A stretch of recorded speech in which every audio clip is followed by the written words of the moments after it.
Welcome back to Shaikhain, a YouTube channel working for the betterment of society, and I'm Sheikh.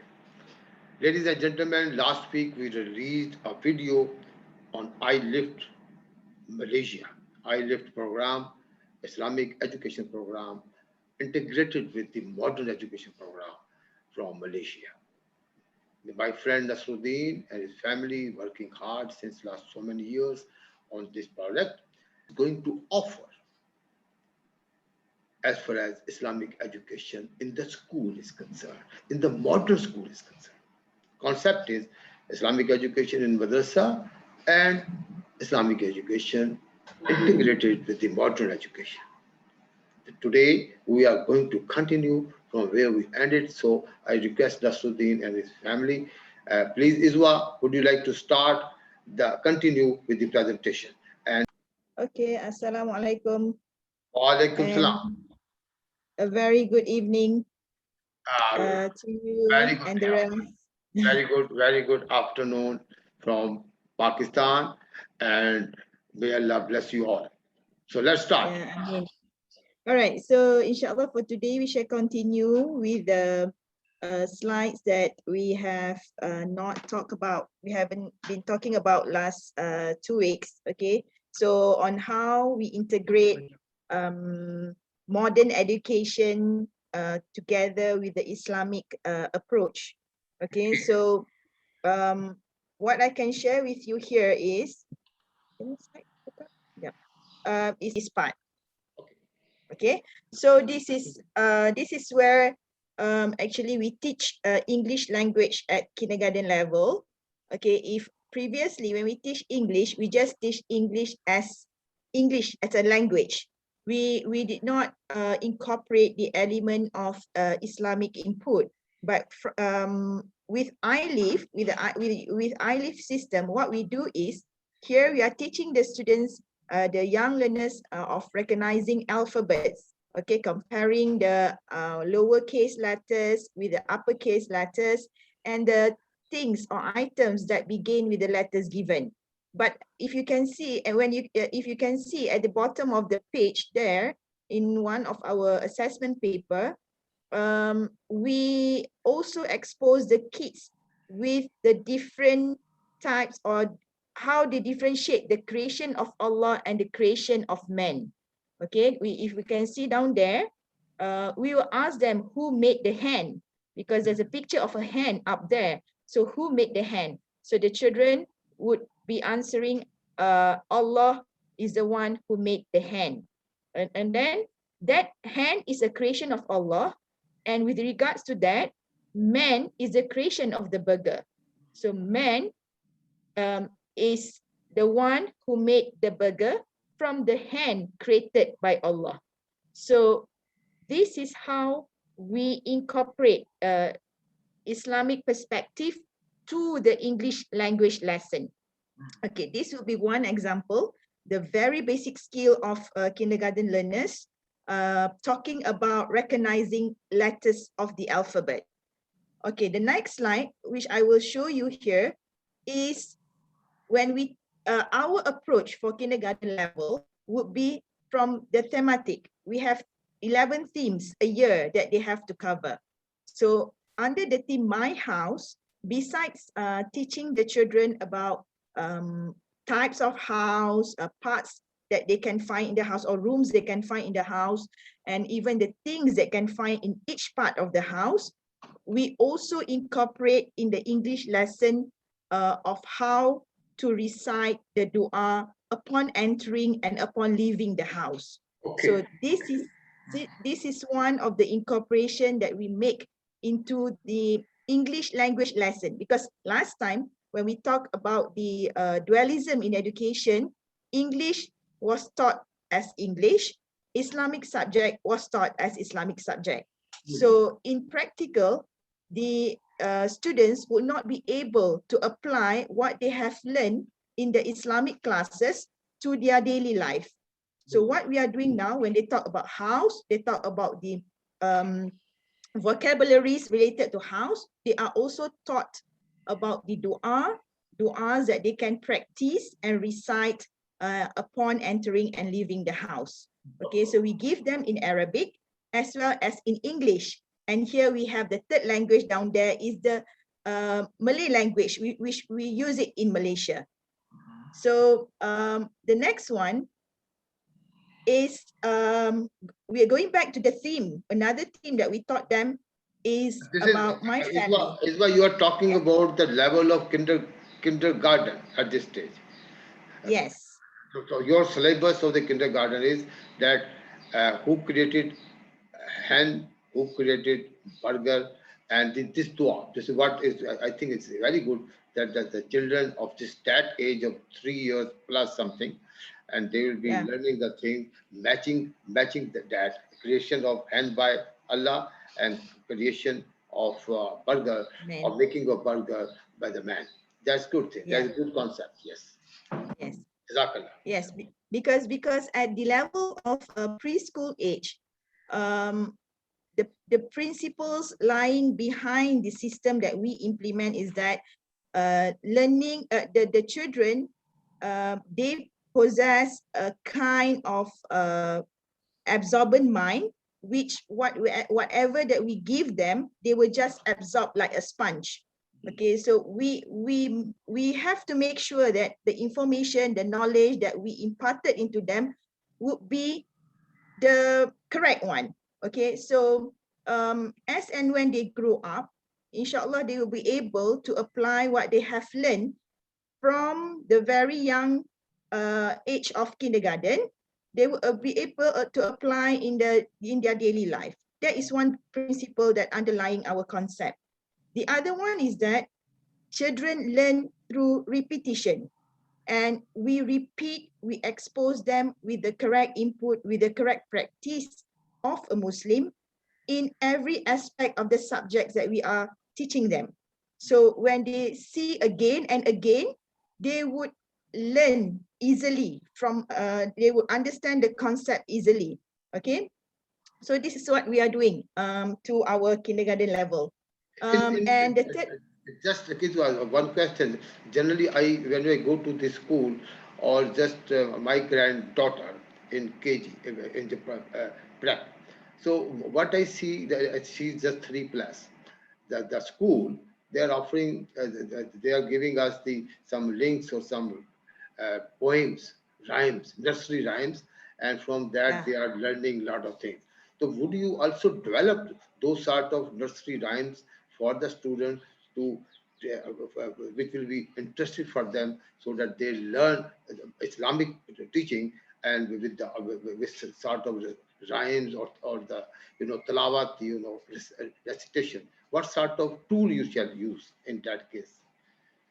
Yeah, actually, we do incorporate that into our learning. We do implement nursery rhymes. Okay, for example, like just now we were talking about learning the letters of the alphabet.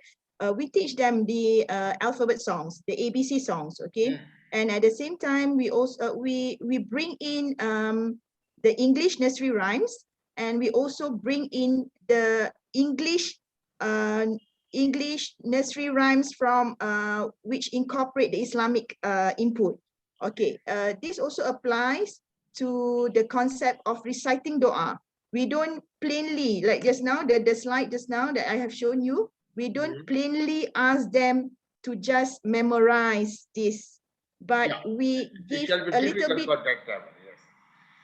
yeah. It shall be difficult for that level. If we expect them to memorize it, it will be difficult. But if we expect them to recite it again and again, recite it or Yeah. sing it like this, something like that, so Yeah. it will be easier for them. This is what I feel. Yes, they will recite, we will break the dua into smaller chunks, and they will learn to recite bit by bit. And we incorporate a little bit of rhythm so that they will recite that it's not just a plain recitation, but there will be like a tone to how to recite it with a kind of rhythm. So indirectly, they are learning to recite the dua at the end of the day with different chunks step by step. At the end of the day, they will inshallah will be able to recite the whole dua with the rhythm that we teach them. Great, Okay. great. Very interesting also, and it's really a great thing. I'm also learning from you. Yeah, inshallah. Okay, so if you look at this, I shall continue with this. This is again, because we are talking about modern education, we are talking about English education, how we incorporate English education with the Islamic input, right? So now when we teach them the topic, the theme on my family, besides familiarizing themselves with the members of the family, this is kind of a hands-on activity for the children as well, because for the kindergarten level, they need a lot of hands-on activity, cut and pasting for their motor skills. So what they are supposed to do here, they have to find the pictures of their family members, cut it themselves and paste it in this kind of worksheet. Okay. And at the same time, they have to name whether it's their father or mother or brothers or sister. And if you can see the pictures, the colored pictures that we have put there, besides naming their members of the family, they are indirectly taught to perform these good deeds towards their family members. Okay, Good deeds those towards their family member, to perform the yeah, good deeds to the family member, and the good manners they have to yes, perform towards their family member. And what are those? What are those deeds and what are those manners? Assalamu okay, alaikum, sort of thing. yes, Assalam. yes, of course. The very first thing that we teach them on the first day of school every year would be giving salam. So when we meet each other, they should give salam to the teacher. The teacher would be, they have to compete who would give the salam first. Okay, so we teach them when they see their parents, assalamu alaikum, mom and dad. Okay, when they want to get down from the car, they would say, inshallah, mom, I will see you again after school. So we teach them the simple, what do you call that? Greetings from the Islamic perspective, with the salam, with the inshallah, and even when we ask them to say jazakallahu khair instead of thank you, even if they speak English, they would also say jazakallahu khair to the teachers of the school. Okay, so we teach them to make promise with inshallah at the end of their promise. They have to practice this every now and then. Okay, this is how we impart the Islamic practice as young as 3+, 4+ years old, because as what I said just now, they have an absorbent mind. What you give them, they will just absorb. Okay, so this is actually a research study, a proven study done by the Westerners, but how we benefit from the studies that the Westerners have done into our Islamic culture. So that is what we are doing now. Okay, so like what you can see here, these are among the good deeds we encourage the children to do. They would understand. It means that it is not the education only. You are Yes, also trying to teach them Islamic culture. yes. Islamic cultures through tarbiyah. Actually, what we are doing is through tarbiyah. Okay, we don't only impart knowledge, which that is actually we use the term education instead of teaching. When we use the word teaching, it means that we are only imparting the theoretical knowledge. But when we use the word education, educate, is actually we impart the knowledge as well as the element of tarbiyah. So the teachers will be the role model, the murabbi, the example to the children. So what the teachers do in the class, the teachers must behave well. The teachers must use all these greetings, Islamic greetings, so the kids will subconsciously copying what the teachers are doing in class. Okay, so the element of tarbiyah is where we impart to the children besides the theoretical knowledge of learning the worldly knowledge. Okay, so that is how we differentiate ILIF from other Islamic kindergarten, even in Malaysia. We have a lot of Islamic kindergarten, but the real integration, the genuine integration between the worldly knowledge and the Islamic input is yet to be seen. So that is how ILIF is different from other products that are available in Malaysia. Okay, so shall I continue? Your discourse which you are offering to the student Islamic research-based course, say for the kindergarten, it is approved by the religious authority of Malaysia? Yes, it's approved because in Malaysia, whatever level of education that we are offering, we have the common syllabus, the national syllabus that we have to follow from the ministry. That is the very basic curriculum that we have to adhere to. But at the same time, we add value. We add value so that because if you what you can see is we are complementing what is being offered by the government through their curriculum. So Okay. in terms of implementation, that means how we implement it, how we add value to it, that will depends on each education center. So that is what we are doing actually. If you look at the curriculum, it will be, if you look at the curriculum given to us, that will be very basic. Okay, but we add value to it, we incorporate this, and all these are done based on our own research. Okay, that is why from the very beginning, iLive is a research-based education program. iLift is a research-based education program, inshallah, and it is the original research-based. Obviously, the Islam is here in this world since last 1400 years, and obviously everybody is working. Every Muslim would desire to obviously bring up something which is very good for our children as far as teaching is concerned, and obviously so the tarbiyah of the children. Of the kindergarten children that should start from the school on the Islamic teaching basis. That's excellent. And so let's move on to the next slide because this is okay. So the next one will be this is part of our can you see the slide? yeah. Yeah, okay.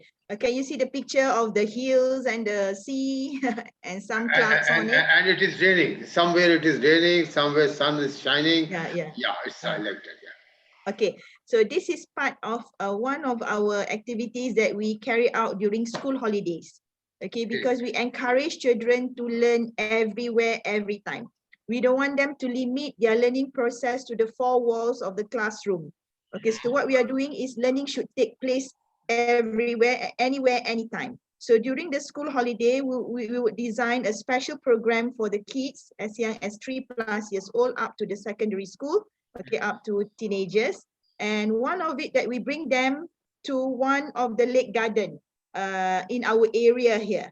So we teach them on the concept of the different types of lake. Okay, there are lakes who are Allah man-made lake and also Allah-made lake. So we teach them on the water cycle, the concept of water cycle, how it happens from the scientific findings as well as from the Quranic verses. So we give them the two inputs. Okay, what the science tells us, what the Quran tells us about the water cycle. So from there on, they will know how the water cycle happens. Okay, with the greatness of Allah, it happens in every part of the world. And at the same time, we teach them on the different types of the lakes, which I've mentioned just now, on the man-made lake and Allah-made lake. So this is where the children are learning science, but we add value on the Quranic knowledge. Okay, what Quran says regarding rain formation, for example, regarding the creation of man, regarding the animals. So what they learn in science is actually supported with the Quranic verses. And these children are exposed to the simple words of the Quran from age 3 to 4 years old. Very simple one. Okay, as what for example, what is it called in Arabic? The word eye, for example, when they learn about parts of the body, okay, they know we have two eyes, but in the Quran, what is it being called eye in the Quran? So we give them the simple vocabularies that they learn in English, they learn in the national language, and then they will learn the third language of Arabic, which is taken from the Quran.